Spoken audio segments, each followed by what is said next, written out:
Why is Infest by Papa Roach such a massive album? What is it about the songs themselves that make it so great and so notable? I've listened to this album so many times over the last 2 decades since it came out, and I normally put it on the background now to kind of comfort listen, but today I will be revisiting it, rediscovering this album, and actively listening to all of the instrumentation, all the bits and pieces in the songwriting, to see if I can figure out what are the contributing details that make this album so good. And does it stand up in the modern era of music? That's something I'm also interested to check out. I don't know what I'm going to discover in this. I haven't actively, attentively listened to this the same way that I do when I'm doing my reviews of new music today on this channel. So if I discover something interesting, then I'll make a highlights video of this and put it on YouTube. So if you're watching this on YouTube as a highlights video, I've found some interesting things that are worth sharing. Otherwise, the entire unedited, full listen through of this and all the little details will be shared on my Patreon page. Do visit there if you want the entire long form version of this. Now, this album came out in 2001. It's got 13 songs on it. It is almost 53 minutes long. It opens with Infest. The second song is their most popular of all time. Look at that, 1.2 billion listens. So we'll get to that one. And it's a major album in the new metal scene, right? We got rap and we got rock, a combination of those things, but there's also sung melodies and things in there. Little bit of screaming here and there, slightly, but not like masses. I'm excited to rediscover this thing. So we're going to start here with Infest. I might hit pause here and there. If there's something really interesting I want to point out, I might skip backwards and revisit it. This isn't like a reaction video. I've heard these songs a bunch. I'm just looking to find something new within this that I've not noticed before, perhaps. So, without further ado, Papa Roach, Infest, in full, and go. They're playing this album in full at Wembley Arena this year. I'm so excited for it. This has got big ring outs at the start. Right? Kind of an epic tone setter. Hi-hats keeping us honest. Ridiculous line. And the hint of the bass. But space. Even here. Gap. Bit of dynamic interest from that.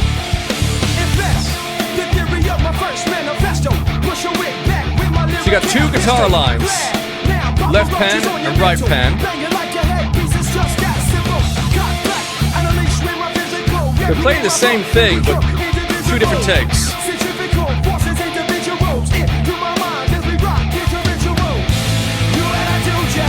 And now the bass is consistent, no gaps. New section.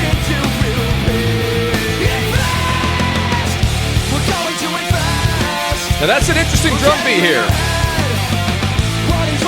A straight beat, but there's offbeats. It's kind of this bouncy sort of feel. That's all straight. That's an early snare.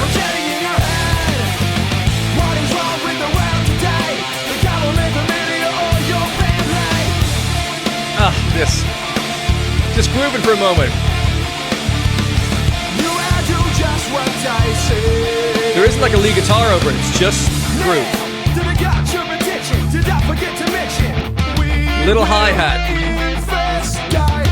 Now that subtle hi-hat, he's not hitting that with a stick. He's hitting that by closing it with his foot. Lovely little detail. It's probably accidental as he's recording, but it's a nice detail. First they shackle your feet. Such a crispy sort of guitar sound. I love it.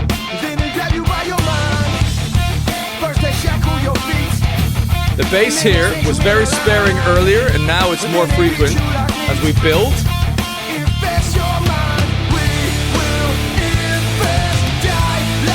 So this is similar to the intro, bringing out,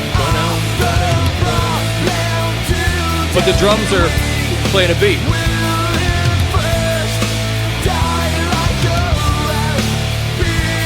It's actually very thoughtfully developed.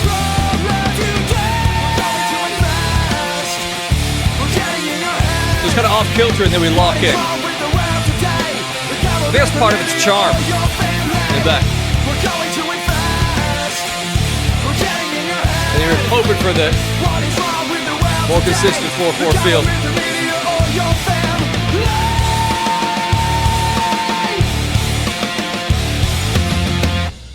That's nice. That last bit there. What it was done on the drums is it goes doof, doof, ga, ga, ga, ga. There's just snare, which is a nice light bright thing. The last one is snare and a floor tom. Goo, goo, goo, goo. Listen to that again. Snare, snare, snare, and then both. And you can just hear that because of the doo, doo, doo. There's a lower sort of hit to that. Awesome. Now the big one. Cut my life into pieces. This is my last resort. Suffocation, no breathing. Don't give a fuck if I cut my arm bleeding. Oh, it's so good. They could have started with this lead guitar part, but they waited, just vocals, then the rhythm guitar riffs and the drums, and then they introduced the fucking lick of all time. That's very cool.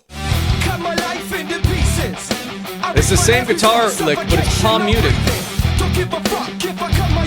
So it's there consistently, but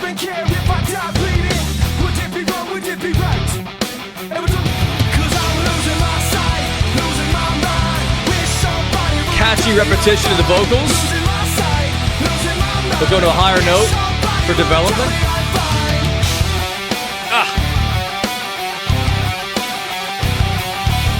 I think part of what makes that thing work is the fact that the guitar lick is continuous in terms of notes.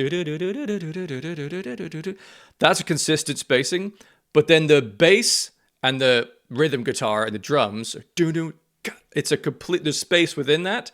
That, the way those sync up together is just so satisfying to listen to.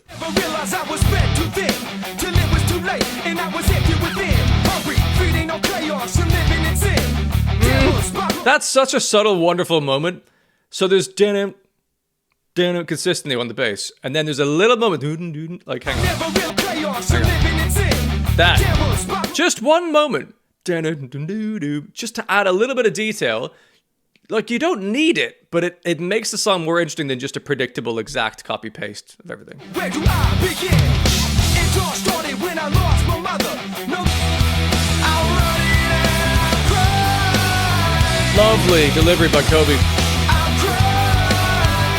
The harmony here. I'll cry. This. Whispers. Floor tom.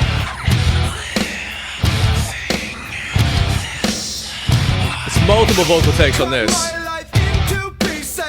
That was layered whispers, I think. Back to the intro of the whole song here. And then they develop it. It's so cool the way they tie back in certain motifs.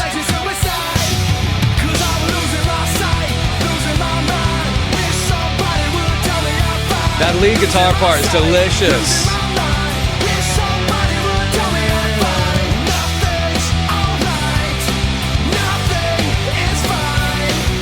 For this bit. Brilliant. Leading with the snare again. But the vocal delivery here. Proper anguish. And then just riffing. Great drums. Different fill each time.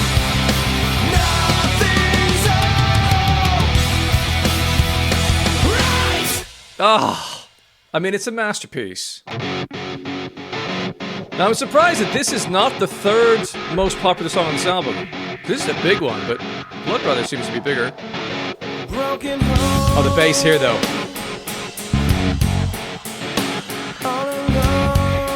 Again, so much gaps within it. And then we groove. Got delay on the guitar.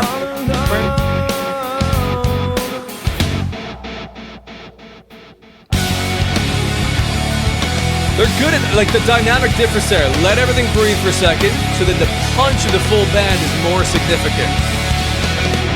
I can't seem to fight these feelings. I'm caught in the middle of this. But does my father even care if I'm sad or angry? You were never ever. The lyrics on this album are so raw. I hope you regret what you did. I think I know that. They're not really flowery. They're very direct.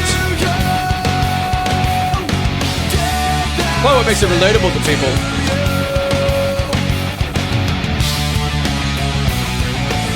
And this. Same guitar riff, but the vocal delivery takes it to another level.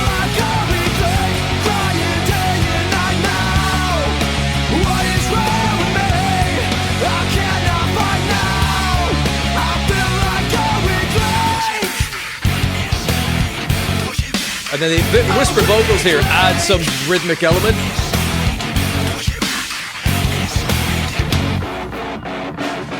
Oh, the delicate snare roll there. Listen to that again. It's so chill. Oh, gorgeous.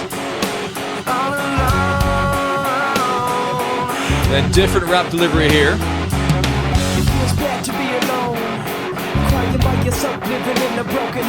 Nice variation. And then we get some energy in. The drums really make this.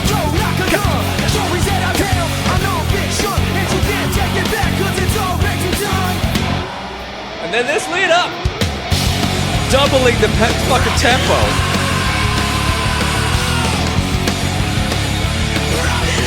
It's like he's finally lost it.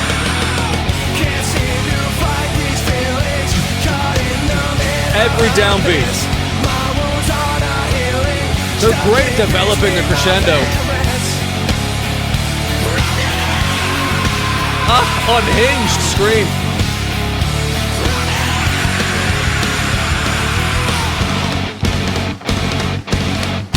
This is nice. On the 1, 2, 3, 4. And again. 1, 2, 3, and 1, 2, 3, 4. And not on the 1 at the end. It's very cool. What a riff. On the ride. The fucking groove. The bass echoing what the lead guitar is doing.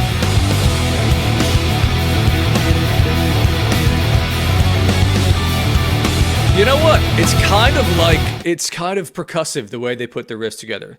You can imagine that between a kick and a snare. Like, it's the same sort of thing. If you're trying to make something that's groovy, and it certainly works in the world of like hip hop, which is, you know, the mashup between hip hop and rock and this, the beat is fucking everything. Percussive dynamics, that's what makes this thing work.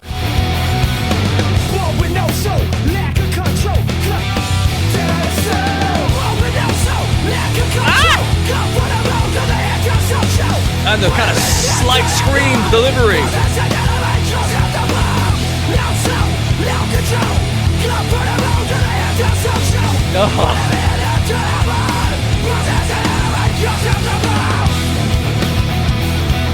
It's not overcomplicated. There aren't tons of things in the production. It's simple. Guitars, drums, vocals. But the songwriting makes it land.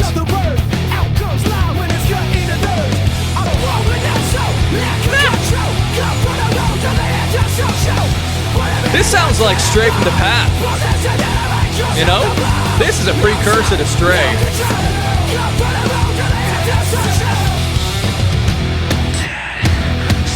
Then this way.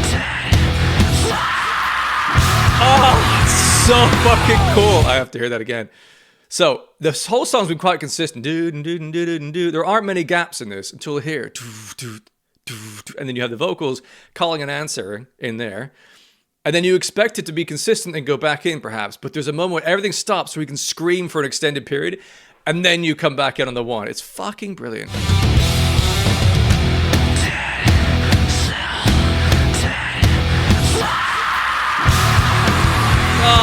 love that. Now this song is unreal. I love this. Iconic guitar lick. There's no money. Got ring outs on chords here. Only obsession. Chorus vocal delivery. Take my money. But in this pensive, calm way. And then there isn't a mad lead guitar over this. Or crazy electronics. Just chords.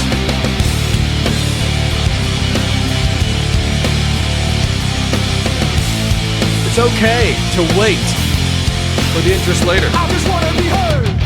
Loud and clear all my words. Coming from within, man, tell them what you heard. It's about a revolution. Again, it's dynamic variety.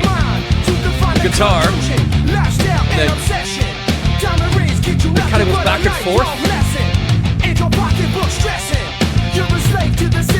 And the bass creates space all the time. Nothing here. It's too bad the world is based on greed. Step back and see. Stop thinking about yourself. Stop thinking about. There's no money. So back to that groove. There's no possession. After the band kicked into the start, but now the vocals are over the top. I don't need that shit. Take my money. And the delivery is much more energetic. My possession. That's the there's storytelling in this. The songwriting isn't just like copy paste. That vocal melody and lyrics was introduced at the beginning in one particular delivery style, very kind of calm and almost defeated. And then you revisit it in the chorus with the full bands behind it, and you bring the energy to a different level, and it gives it a completely different meaning when the delivery is different. It's like actually, I really feel this way about this. The way this thing's knit together, and they're hinting at motifs early on and then revisit them later, it's fucking brilliant. Again, call and answer between chord, vocals. Another nice little snare roll. The bass. It gets space to shine here.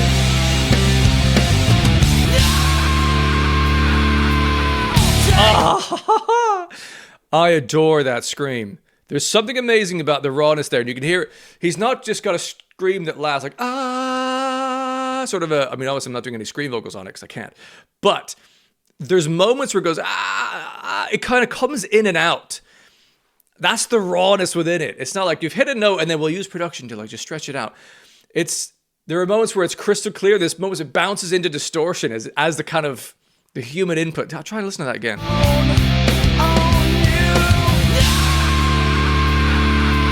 There's little moments where it goes slightly more distorted. Awesome.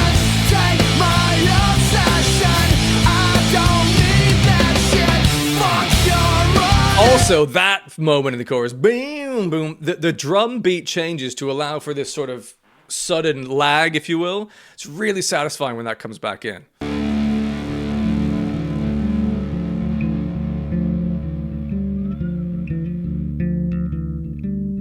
Ah. Beautiful. Great guitar licks, that really helps. And then the bass echoes it as we build. Just cross stick and hi-hat, really. And then we rip it open. No more palm mute.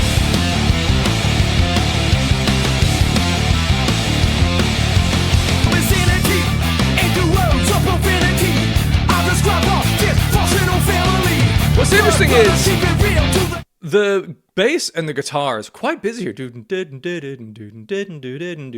Because they mirror each other, it doesn't really make it overly complicated because there's the vocal rhythms which are different. And for it not to be chaos, if the bass and guitars are in lockstep, then there's only one variation really, which is the vocal rhythms, which do vary. So that's quite interesting. Deeper than I thought you think, not a trend. Corruption and abuse. The open hi-hat carries it all through. Existence in the dark. It's in our nature to destroy ourselves. That's such a cool moment there. You go snare, da da da doom, da da da doom, and then the floor as like it's an unusual kind of full stop on those phrases.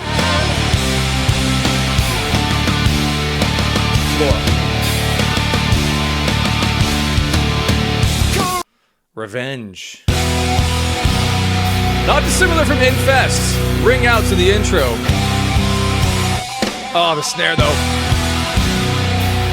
They play with that open hi-hat.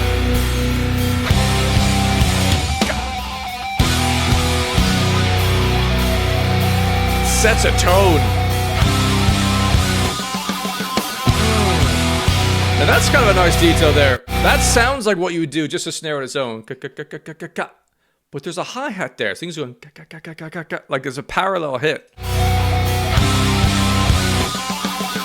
Right? Both the snare and the cymbals being played there. Remember the girl. Abusing forks now to raise her blades. Lovely guitar part coming up. Just walking down. Abusing forks now to raise her blades. She finally left him. Had enough of a man's rape. Band-aids cover the scars. She And the bass is 2 notes. Beat his ass with the bat. Face up here like silly putty. Y'all can sit back so I can study. Destruction of the family design. That's it. And how the morals of society decline. Essentially. Simplicity. That's not simple though.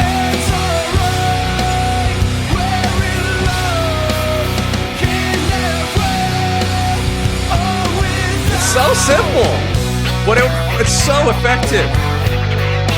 DJ scratch out of nowhere.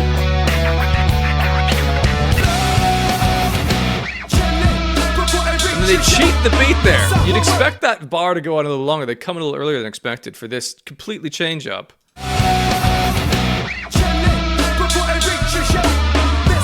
Different production on the drums. This is very Korn-like. That lead guitar part. So cool.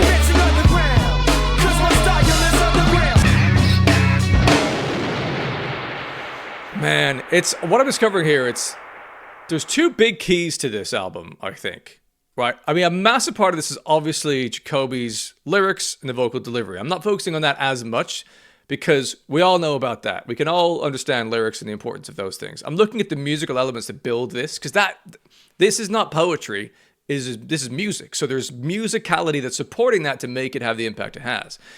And so much of this is the rhythmic elements. It is what the drummer is doing. It is what the bass and the guitar are doing rhythmically to give space to the vocals, to create groove through space as well, and using on to off beats, depending on particular parts of the sections of songs. That is where the gold lies, honestly. This is a rhythmic record, and that's what makes hip-hop work as well. It's about the rhythms more than it is the exact tonal delivery. Now, Jacoby is able to do amazing tonal variety as well, and sing in choruses, and that's what elevates it to another level. But it's the way the rhythms sync up, give space for each other, and have moments where they just understand how to give and take and develop the songs as a result. It's fucking brilliant. Right, next one, Snakes. There's a subtle lead guitar part layering this up. Right, you've got the rhythms doing. They stab you in the back, no shame, that's right. What? I keep my distance cause they're making me crazy. Chilling for me. Actually, it's a harmony. Left pan's going. And the right pan is doing like an octave higher, kind of ring out. It's very Korn-like, that sort of high lead bit. Those fuckers are lazy. My blood boils, back turns to oil. Step the fuck back or you get buried in soil over trauma. Or you can break it down. Listen to that kick drum. That's a different edit on it. Yo, it's kind of funny how you're running your mouth, man. You call it a lot, and now there's no way out. Come on. 16th notes on the hi-hat, closed and tight. That's an interesting detail. He's like hissing like a snake here. Hear this?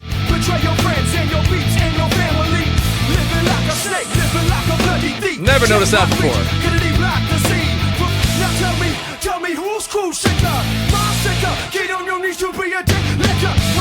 Again, it's another moment in this album where they'll have a guitar chord and drum hit moment, damn, and then leave space for the vocals. Those dynamic gaps are so satisfying. Danger, danger, slay snakes like a ranger. Military stand, fears God, not a stranger. Now tell me who's crusader? Mind seeker, get on your knees to be a dick licker. Run for your money, do for your girl. That's really nice. Now that is hang on, let's go back to that for a second. They may have tracked this to a click. I don't know. But it probably would have. But this last bit, the rhythm slows down. So the guitars would have to listen out for the drums specifically to cue in when the last hits are. 2, 3, 4. 1, 2, 3, 4. 1, 2, 3, 4. No, so those are not in the same as that 1, 2, 3, 4. So the drummer slowed down.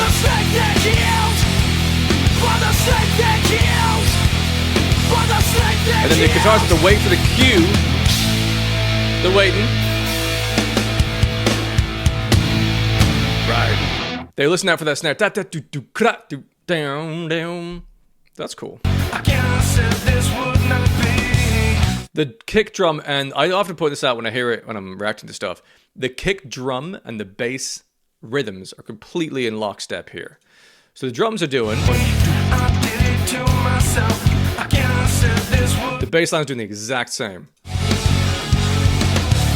Life's been sucked out of me, and this routine's killing me. I did it to myself. That's why they call it rhythm section. The drums and the bass tend to lock in often. And the bass got little expressions.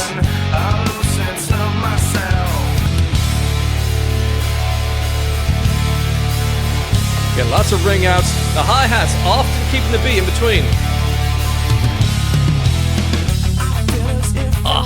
Palm muted lead guitar.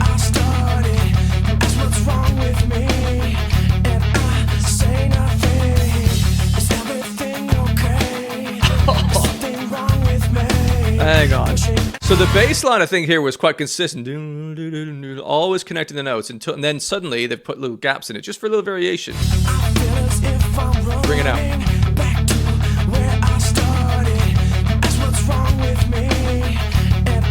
Then they're gonna choke it.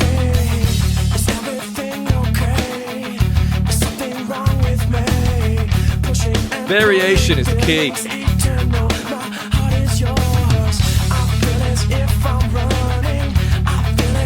We're repeating the lyrics here. Where are we going? Pure energy. Snare drum matching the change in the guitar riff.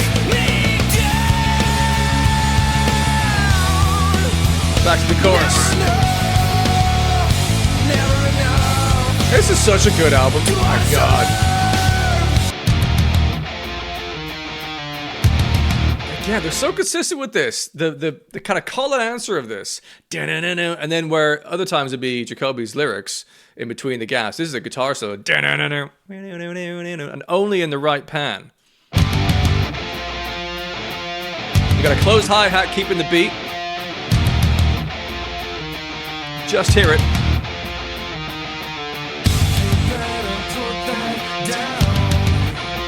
Now the guitar is in both. Again, storytelling, we're building up. Do you know what? A lot of their guitar riffs and grooves in this album in particular match a sort of back and forth. We're on down bass, and then there's the offbeat just there. Same thing in between Angels and Insects. That's what makes great grooves. It is having a downbeat you expect and an offbeat that takes you and kind of locks the back of your head in.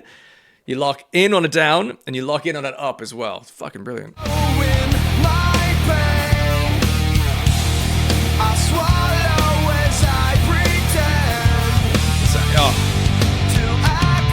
It's actually on the E, so you'd say like 1E and a 2E and a 3E and a 4E and a. So there's like 4 beats, 1E and a 2E and a. It's on the E, 1E and a 2E and a 3 and 3E. Fuck. It's on the E after the 3. Yes. Very cool.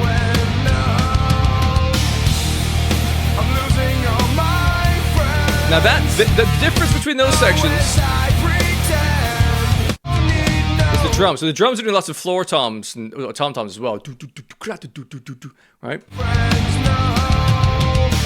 And then we go to the hi-hat. Different feel, different sound.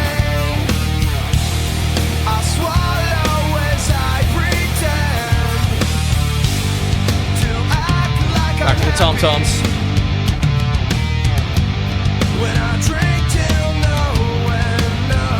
And then the hi-hat. Variation. Brilliant.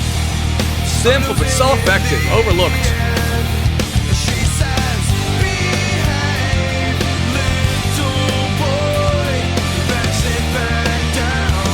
Same kind of tempo as Between Angels and Insects.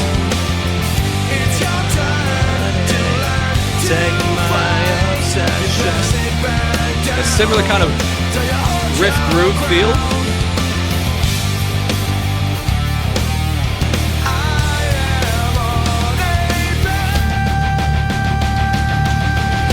Lovely.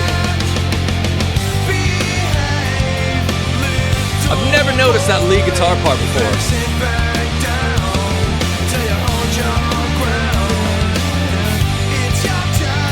That's a cool detail. Never noticed it before.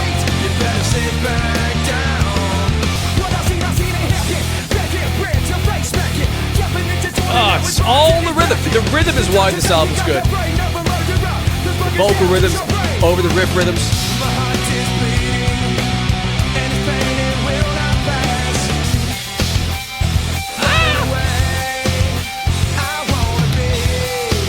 Again, dynamics. You've got the low, meaty riffs. You got the these like high notes bouncing back and forth. It's like kick to snare. It is like the rhythm element of drums, but you're hearing it in the guitars as well. And there's the rhythmic element drumming like in vocal delivery of the rap elements. That is what makes this album great, this band great, is understanding how those dynamics makes you bounce along. He's more sick, nothing in his hands but his dick. He couldn't handle pressure, he couldn't handle shit. With a knife, he was leading it until the wrong path. My gun's bad, don't give a shit about the dog's rap. That's a different snare sound. They go, listen to the difference in the snare. So this snare is quite poppy. I mean, it's hard to do it with my mouth, but really bright. Cuts through. The next one, there's like an extra metallic sound to it. This, even more. It sounds like, Slipknot hitting the keg with a baseball bat. It's, or they're hitting a fucking skip out of this massive. It's cool.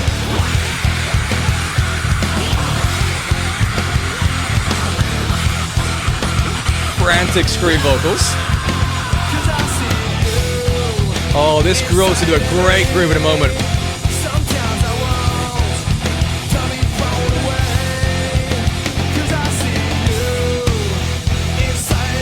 Locking in.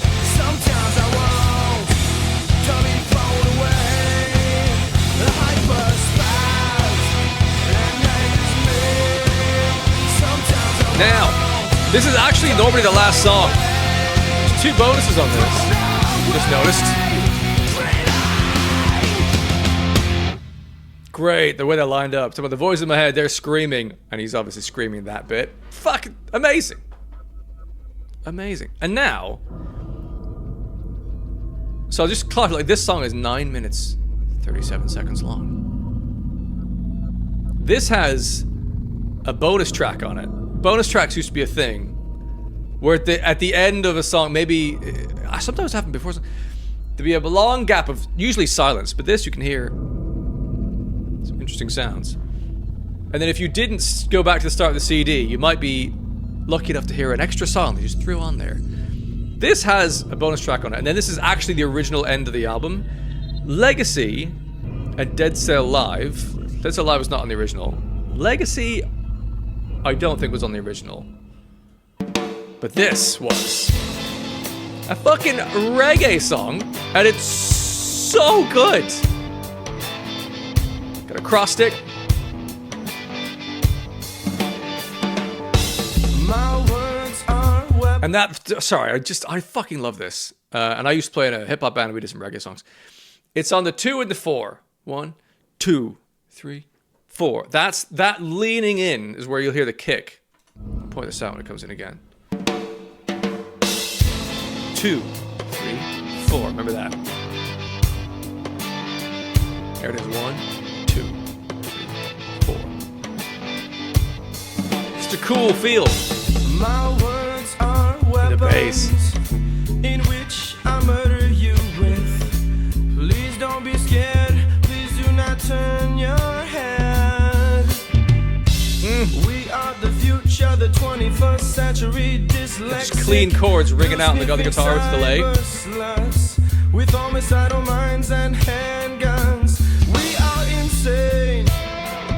Nothing will change.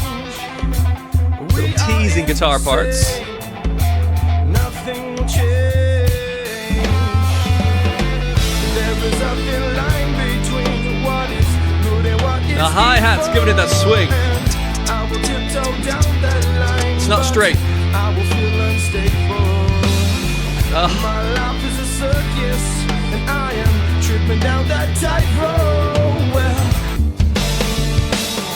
I speak of madness. Just drums and vocals. I cry for people who ain't got control.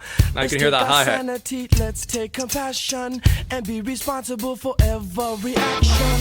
Hell no. Bass is back in. No how. No way, no way, no way, no how. I bet they just jammed this out. This is how this came about. Let's go. There is a thin line between what is good and what is evil. And I will tiptoe I hope they play this live. When they do the full album, that'd be cool. Love to hear this. And I am tripping down that. Casual little, what was that?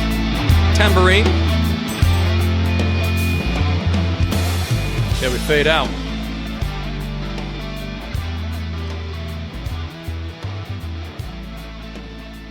So cool.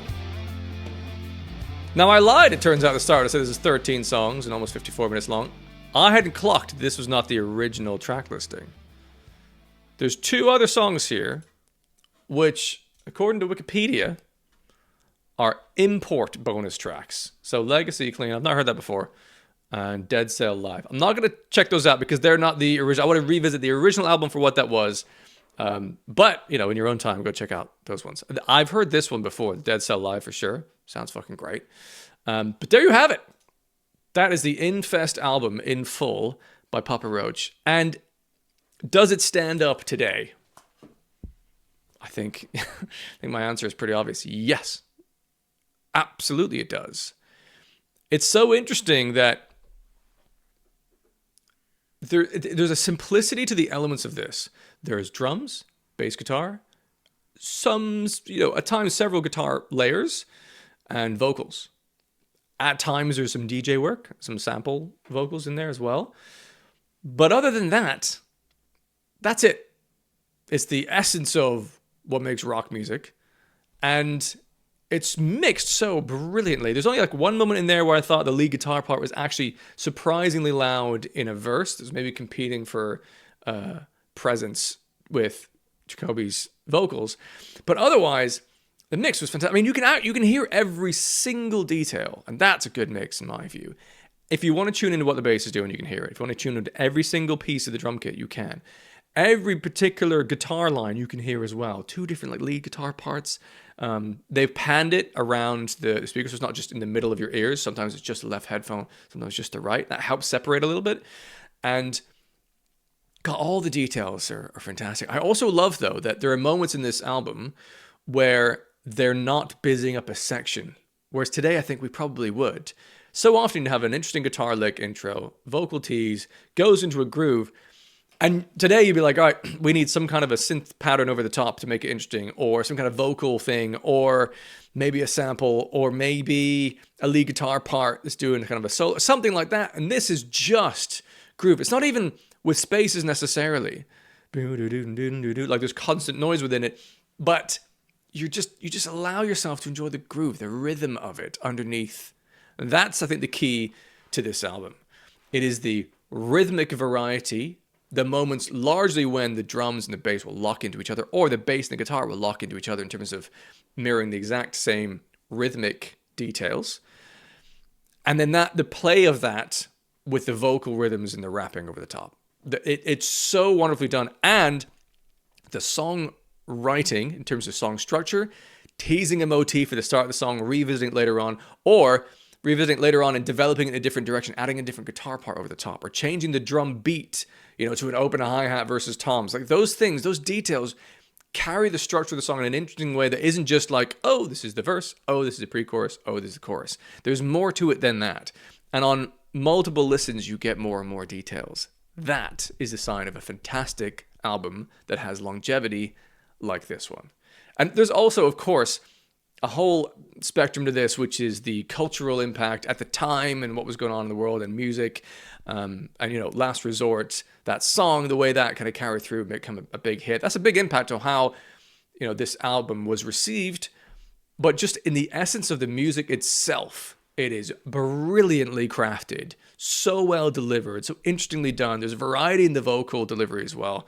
Whispers, kind of low energy impact at the beginning, and then revisiting that in the chorus, but with more impact. Like those details make it so interesting, but also the melodic decisions that they made along the way are so satisfying.